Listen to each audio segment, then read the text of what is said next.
Bismillahirrahmanirrahim. Assalamualaikum warahmatullahi wabarakatuh. Alhamdulillahilladzi 'allama bil qalami 'allamal insana ma lam ya'lam. Alhamdulillahilladzi arsala rasulahu sayyidana Muhammadin khairal anam mu'alliman wa mubasysyiran wa nadhiran wa da'iyan ila Allah bi'idnihi wa sirajan munira. Asyhadu an la ilaha illallah wahdahu la syarikalah wa asyhadu anna sayyidana Muhammadan Allahumma salli wa sallim wa barik alaihi abduhu wa rasuluhu wa safiyuhu alladzi la nabiyya ba'da. Amma ba'd. Hadratul mukarramin wal mukarramat al musyarikin wal musyarikat fi musabaqat qiraati kitab Al-Asfar gitu ya, kitab ini Al-Kitab Al-Asfar ini. Yang semuanya saya hormati, bersama kita ada para tokoh-tokoh kita, juri-juri kita, ulama-ulama kita. Akhunul Fadil Profesor Dr. Haji Fuad Thohari MA Hafizakumullah, dan juga Ustaz Dr. Kiai Haji Ali Fikri Nur LCMA Jazakumullah khair. Tentu kepada pimpinan kita di DPP, di BPU yang menjadi tuan rumah penyelenggaraan ini, Ustaz Kiai Haji Mahmud Mahfud LCMHI, beliau alumni Tebuyereng, jadi di PKS ini alumni Tebuyereng banyak, alumni Darul Rahman banyak, alumni Langitan banyak, alumni ya kalau Gontor ya otomatis lah soalnya ini ya.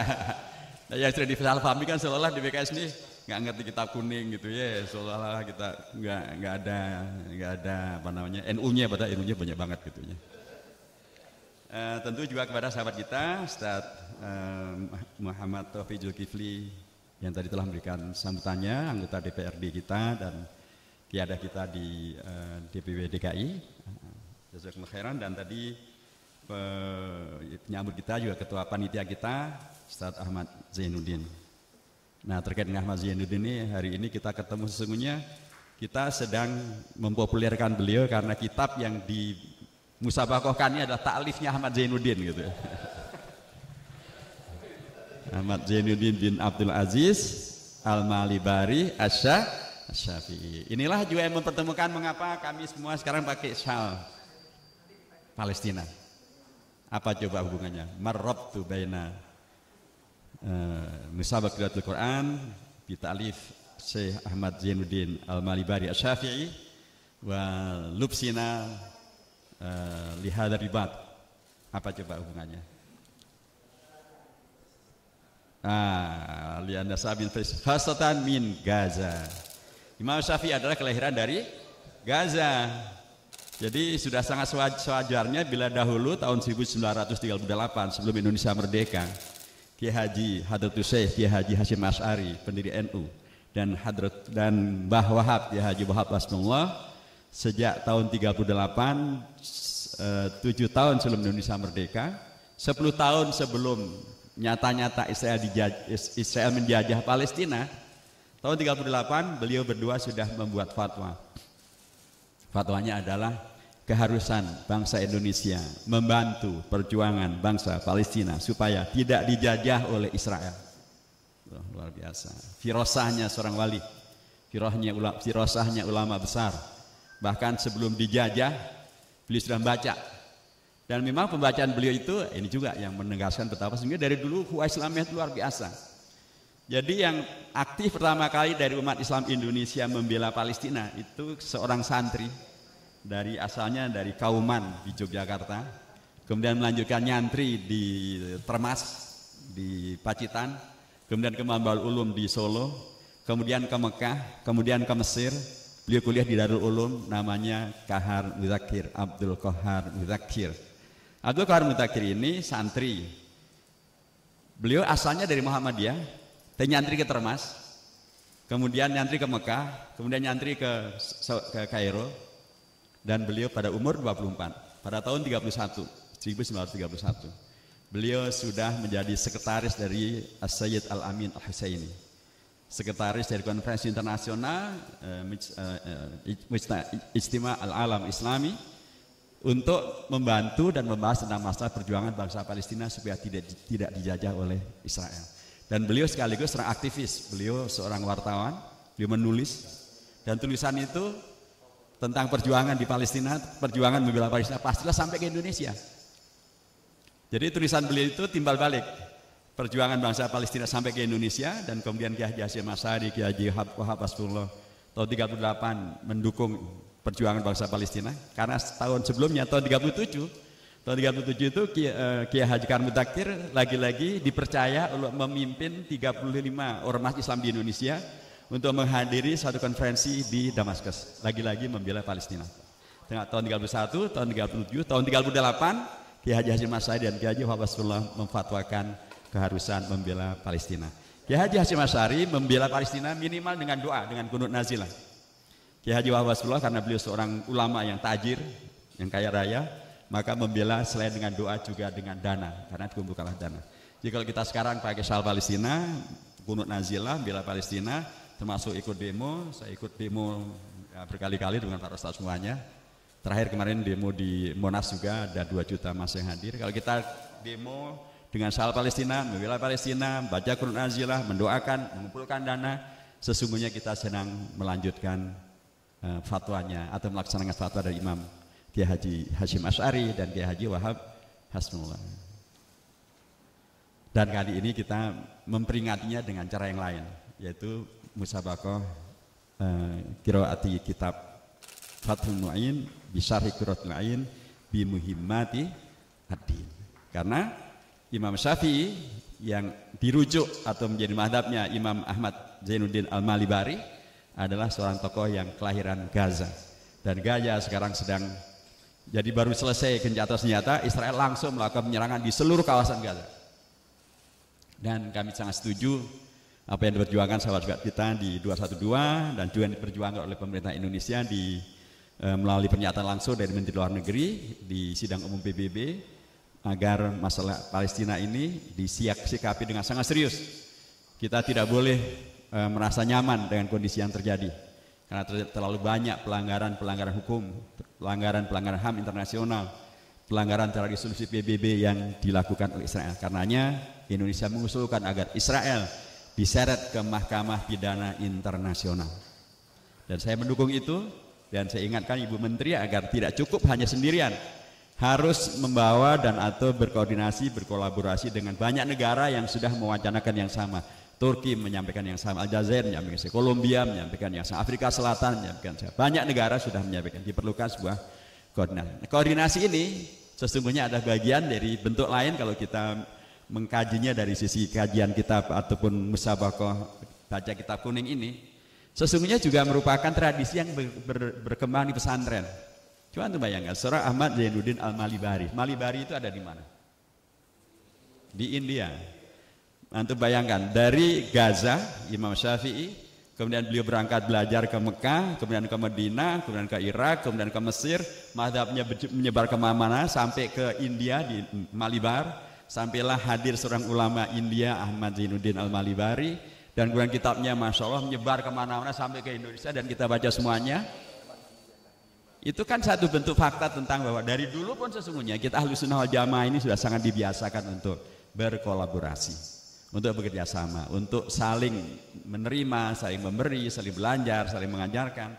Dan inilah hakikat daripada mazhab Ahlussunnah wal Jamaah, hakikat daripada mazhab Imam Syafi'i, hakikat daripada keberadaan kita di Indonesia, melanjutkan tradisi yang baik daripada para ulama kita semuanya. Selain tadi beliau membantu membela Palestina, Kiai Haji Hasyim Asy'ari itulah yang juga mengobarkan yang disebut dengan resolusi jihad, amanat jihad tahun 45, bulannya Oktober, tanggalnya tanggal 22. Kalau saja beliau tidak lagi peduli dengan Indonesia dan masa depan Indonesia, mungkin beliau terserah deh. Indonesia sudah bukan lagi sebagaimana yang kita sepakati dalam Piagam Jakarta, kan sudah berubah tanggal 18 Agustus. Tapi beliau meyakini Indonesia kita ini adalah betul-betul atas berkat rahmat Allah yang Maha Kuasa. Merdekanya adalah dengan cara itu. Karena sudah amat sangat seharusnya bila para kiai, para ulama, para santri, dan kemudian terbentuklah dari fatwa jihad itu ada namanya laskar ulama. Tapi juga ada laskar santri, ada laskar kiai, ada laskar santri. Selain laskar Hizbullah, laskar Sabilillah. Jadi dari dulu para ulama kita itu sudah memposisikan agar para kiai, para santri, pejuang Hizbullah, Sabilillah bisa bersatu padu memperjuangkan masa depan Indonesia, eksistensi daripada Indonesia. Nah, eksistensi itu salah satu diantaranya adalah melalui jalur selain daripada akhlak, juga melalui jalur ilmu. Sebab kalau akhlaknya lewat, ilmunya juga lewat, ya sudah bangsa ini akan dengan mudah dihabisi, umat ini akan sangat mudah dihabisi. Apalagi sekarang kita berada di era yang disebut dengan era disrupsi.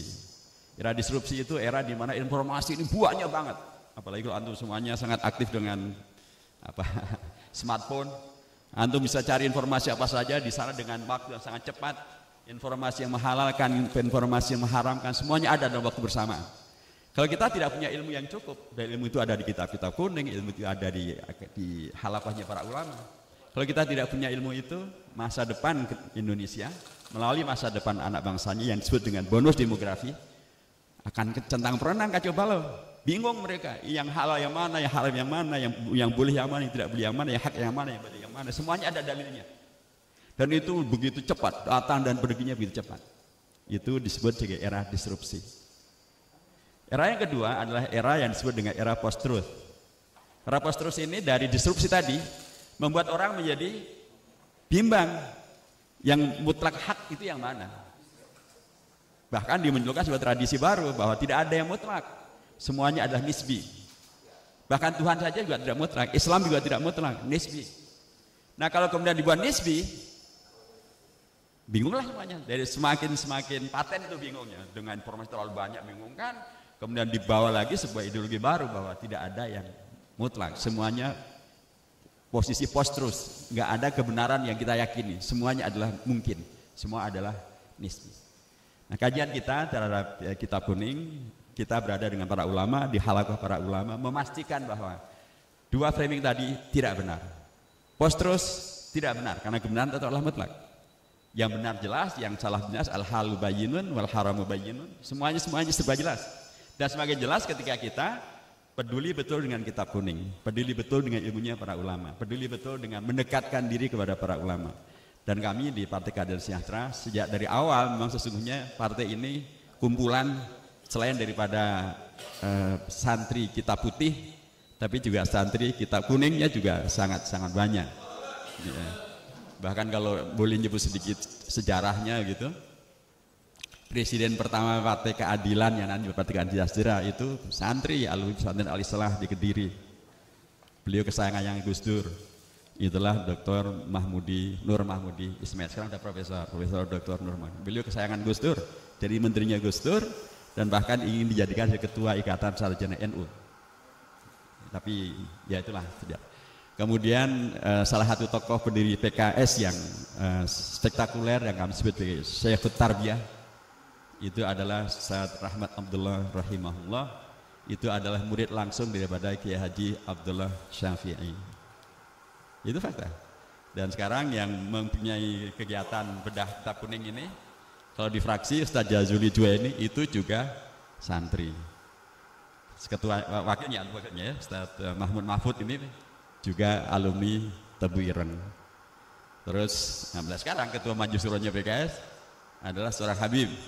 Ada nggak Habib yang Wahabi? Wahib ya Habib yang anti Maulid? Nggak ada. Saya aja baru datang ke sini habis menjadikan ceramah Maulid di BKMT di Menteng Dalam. Jadi begitulah kalau kemudian PKS menyelenggarakan lomba kitab kuning, sesungguhnya nggak ada yang aneh. Karena memang PKS ini dan atau para pimpinannya latar belakangnya memang para santri-santri yang serius belajar. Ada yang alumni tadi, ada alumni. Sekarang ketua Dewan Syariah alumni Langitan. Sebelumnya alumni pesantren Darussalam di Ciamis. Begitu seterusnya. Dan bahkan sekarang presidennya adalah namanya saja Ahmad Syekhu. Ahmad Syekhu, aduh tahu siapa Kiai Haji Ahmad Syekhu? Tokoh besar NU di tahun 65-an sampai tahun 75-an. Beliau pernah menjadi ketua DPR GR. Ini bukan DPR yang GR, bukan. GR itu adalah singkatan dari gotong royong. Waktu itu namanya DPR GR sebelum adanya DPR yang dipilih. Bung Karno nyebutnya DPR GR. Ketuanya adalah Ahmad Syekhu. Beliau adalah tokoh NU, pimpinan daripada Ittihadul Mubalighin. Beliaulah yang mengasas dan memimpin. Nah, karena ayahnya kiai yang kemudian sangat kagum dengan perjuangan seorang Kiai Haji Ahmad Syekhu, anaknya diberi nama Ahmad Syekhu. Dan beliau pernah nyantri juga di Buntet, di Cirebon, di Buntet. Jadi begitulah, karenanya jangan dianggap aneh kalau kemudian PKS mendengar ini, karena memang kami juga bagian daripada santri, bagian daripada santri yang bukan santri biasa juga, santrinya nyantrinya kemana-mana gitu. Sehingga kalau bab kitab kuning ya itu bagian dari dalam tanda kutip hal yang kami sangat akrabi. Jadi dengan demikian maka kami di pimpinan PKS dan juga kami di DPR dan di MPR sangat mengapresiasi kegiatan ini, karena ini adalah bagian dari selain menegaskan kembali tentang ikatan sejarah kita, ikatan budaya kita, dan komitmen kita kepada pembudayaan dan pemberdayaan kitab kuning, para ulama, para santri, sebagian daripada fakta bahwa Indonesia ini tidak akan pernah ada kalau tidak ada kesertaan daripada para ulama, para kiai dengan kitab kuningnya. Tidak ada Indonesia ini. Indonesia ini ya nggak ada gitu, bahkan nggak lagi jadi NKRI. Kita kan sering sebut NKRI harga, tapi harga-harga pada naik terus. Tapi seringkali ini saya buat sayembara nih, sampai hari ini belum ada yang jawab dengan baik dan benar. Saya kasih sayembara, tapi dengan syarat tidak pakai buka Google. Hadiahnya umroh. Sebab kalau pakai buka Google, yang akan berangkat umroh adalah Google, bukan antum-antum. Ini karena para santri pasti pada jujur gitu. Kalau nggak buka Google berarti nggak buka beneran. Pertanyaannya gampang, bahkan hanya permintaan untuk menceritakan. Tapi hadiahnya umroh. Kalau benar 100%, umrohnya dari sini, dari Jakarta. Tapi kalau benarnya 50%, umroh juga dari Jeddah. Jeddah kan ada yang menyebut mikot juga kan. Kalau benarnya hanya 25%, masih umroh juga, tapi dari Tan'im. Ya masih lumayan, penting kan umrohnya gitu. Perkara berangkat dari mananya kan nggak ada urusan, yang penting umrohnya. Mau menjawab pertanyaan saya? Ini para santri ini kita uji sekarang. Tapi sekali lagi tidak buka Google. Buka Google maka yang berangkat adalah Google. Nah ini ujian awal untuk sang calon pemenang musabaqah. Hadiahnya umroh. Iya, siap-siap. Karena ini sangat terkait dengan peran seorang santri di DPR, dan kemudian menyelamatkan Indonesia menjadi NKRI. Cluenya adalah NKRI pernah menjadi almarhum, pernah menjadi hilang. Karenanya pertanyaannya adalah ceritakan bagaimana Indonesia kembali menjadi NKRI. Sama kan? Hanya cerita loh, hadiahnya umroh. Siap, ceritakan itu hadiahnya umroh. Bagaimana Indonesia kembali menjadi NKRI. Di situ ada peran santri, ada peran ulama, ada peran DPR. Nah, ada cluenya udah saya kasih semuanya tuh. Silakan. Mungkin antum nanti akan berperan bagaimana beliau ini, luar biasa perannya untuk Indonesia, jasa yang luar biasa. Santri, ulama, pimpinan ormas Islam, pimpinan partai Islam di DPR, dan menjadikan Indonesia kembali menjadi NKRI. Udah banyak banget tuh cluenya tuh. Hitungnya sampai 8 atau 5 nih Ustaz?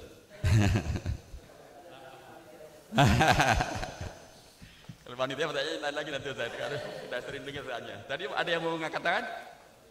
Nyoba? Atau sudah keseringan umroh jadi nggak berminat dengan hadiah umrohnya?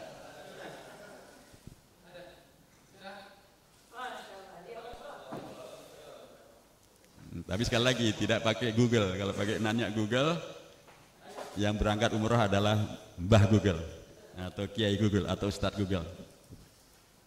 Gimana? Pas? Saya tulis 8 deh ya, biar panjang nih 8. 8 7 6 3.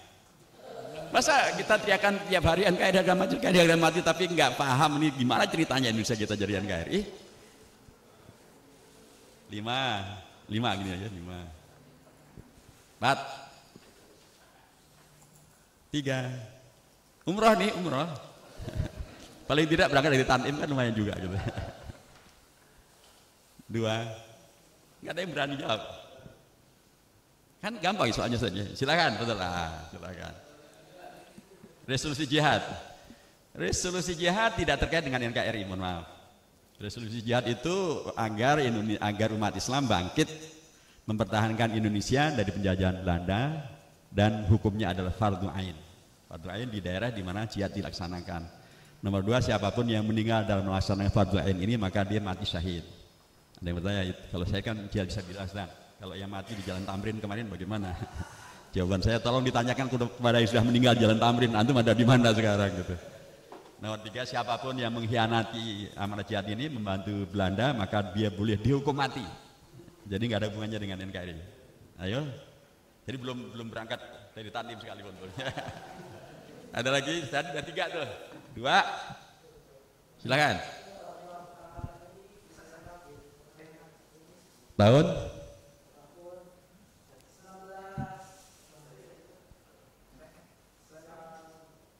Fatwa Muktamar MUI di Palembang mengenai komunis.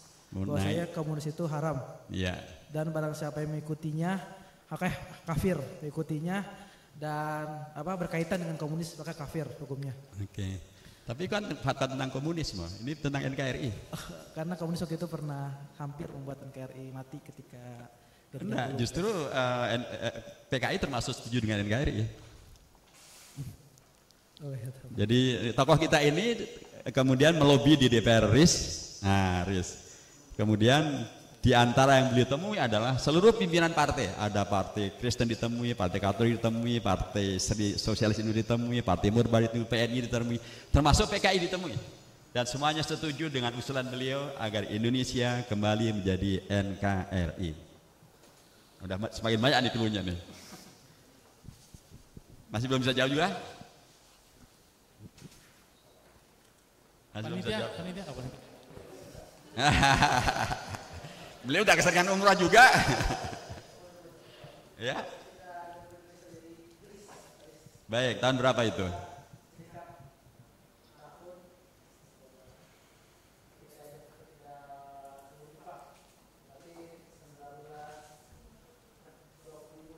Wow, kelamaan 20 mah.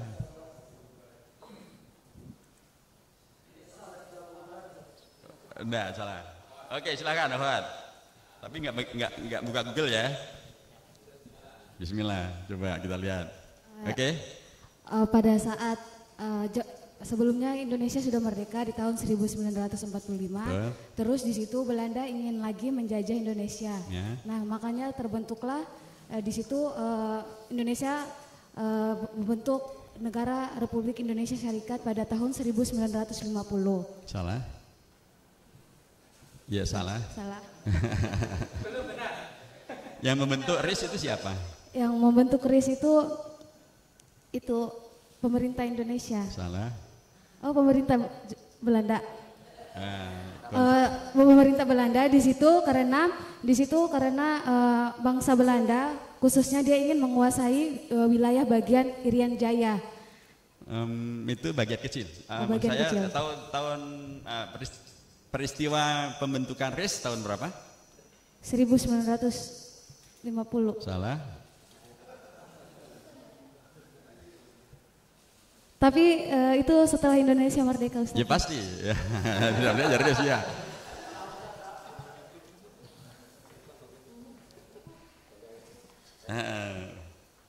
Dah pas. Ya, oke, baik. Baik, saya jawab aja ya. Coba terakhir.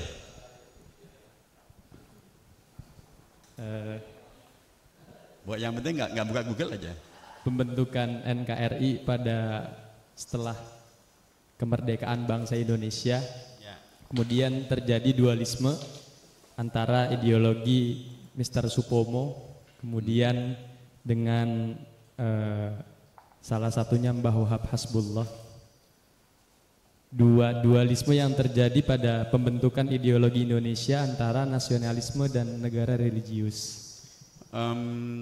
Kalau itu mohon maaf, itu Mbah Wahab tidak terlibat. Nanti Mbah Wahab terlibatnya agak di belakang. Yang terlibat waktu itu ada Kiai Haji Wahid Hashim dan Kiai Haji Maskur, Kiai Bagus Hadi Kusumo, Kiai Haji Karno Takir dan Kiai Haji Mas Mansur. Itu berarti masih di pembahasan di BPUPK, masih tanggal 29 Mei sampai tanggal 1 Juni. Itu sudah terlalu ke belakang. Jadi kan kemudian Indonesia merdeka. Iya. Indonesia merdeka, kemudian ketika Indonesia merdeka tanggal 12 Agustus, itu Indonesia memutuskan negeri kita ini adalah negara NKRI. Kapan dan di mana itu adanya? Berarti saya bantu tanggal 18 Agustus tahun 45. Ditetapkan di mana? Di Jakarta tetap. Tapi di dalam Undang-Undang Dasar di bab berapa, pasal berapa, ayat berapa? Waduh. Ini umrah ini, umrah kan hadiah umrah ya harus detail lah, maksud hadiah umrah cuma ecek-ecek gitu kan. Baik, saya bantu ya, tapi apa namanya risikonya saya sendiri yang berangkat umrah ini. Indonesia merdeka 7 Agustus. Waktu itu masih belum disepakati nih Indonesia itu menjadi negeri apa. Masih Undang-Undang Dasar sudah disepakati, sudah akan diputuskan. Nah, diputuskannya menjadi NKRI itu pada tanggal 18 Agustus tahun 45 di Undang-Undang Dasar 45 bab 1 pasal 1 ayat 1. Tapi tadi Belanda tidak rela Indonesia merdeka menjadi NKRI, dikacaulah kan Indonesia itu. Sehingga pada tahun 46 saja Indonesia sudah dibelah oleh Belanda. Yang diakui Belanda sebagai Indonesia merdeka hanya 3 pulau saja, Sumatera, Jawa, dan Madura. Selebihnya dijajah Belanda. Itu juga Belanda masih belum rela. Diseranglah Indonesia, dipaksalah menghadiri konferensi Meja Bundar. Konferensi Meja Bundar tanggal 27 Desember tahun 49 dibuatlah tadi Indonesia dipecah menjadi RIS. Pecah dari RIS menjadi 16 negara serikat. Ada negara Indonesia, ada negara Sumatera Timur, ada negara Pasundan, ada negara Jawa Timur, ada negara Madura, ada negara Dayak Besar, ada negara Kalimantan Timur, ada negara Indonesia Timur, dan ada namanya negara Republik Indonesia. Republik Indonesia adalah satu negara dari 16 negara. Nah, negara RIS itu, negara Indonesia, Republik Indonesia ibu kotanya di Jogja, RIS ibu kotanya di Jakarta. Di Jogja presidennya namanya Abdul Halim, namanya Muhammad As'ad, di Jakarta namanya Bung Karno, di Jogja wakil presiden namanya Dr. Abdul Halim, di Jakarta namanya Dr. Andes Muhammad Hatta. Pimpinan tertinggi dari RIS bukan Bung Karno, tapi Ratu Belanda. Nah, gitu. Itu ditetapkan tanggal 27 Desember tahun 49. Maka wajar kalau partai Islam satu-satunya yang menolak adalah partai Islam, itulah Partai Masyumi. Partai Islam menolak Indonesia menjadi RIS, ya karena dipecah belah. Gitu. Ini mirip dengan sekarang satu-satunya partai Islam yang menolak IKN dipindah adalah PKS. Ya, dan karenanya kami memang memperjuangkan agar ibu kota Indonesia tetap Jakarta. Setuju nggak di para santri kira-kira? Ya, apa enaknya pindah ke sana gitu ya. Di tempat kata Pak Heru PLT, ini tempat pembuangan ASN tidak berkualitas itu. Jadi yang ke sana ya tidak berkualitas itu. Baik. Tadi tidak setuju kan Partai Masyumi. Nah, pimpinan Partai Masyumi di DPR RIS itu namanya Muhammad Natsir. Beliau santri daripada Ustadz Muhammad Hasan dari Persis, dan beliau menjadi pimpinan daripada Persis. Dan beliau kemudian keliling ke beragam Republik Indonesia Serikat itu dan mendapatkan aspirasi bahwa memang semuanya sebenarnya tidak suka dengan RIS. Inginnya ada NKRI, karenanya beliau kemudian kembali ke Jakarta dan melobi partai-partai yang ada, dan seluruh partai yang semua dilobi, dan ternyata semuanya setuju. Dan kemudian beliau membuat pidato namanya Mosi Integral tanggal 3 April tahun 50. Tahun 50 itu adalah justru bukan dirinya RIS, tapi dikoreksinya RIS menjadi NKRI. Beliau pidatokan itu dan disetujuilah apa yang beliau sampaikan itu oleh seluruh partai dan bahkan oleh pemerintah. Bung Karno setuju, Bung Hatta setuju.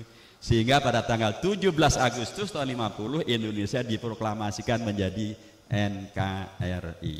Itulah cerita Indonesia kembali menjadi NKRI. Benar atau benar? Jadi saya sendiri yang berangkat umroh ini.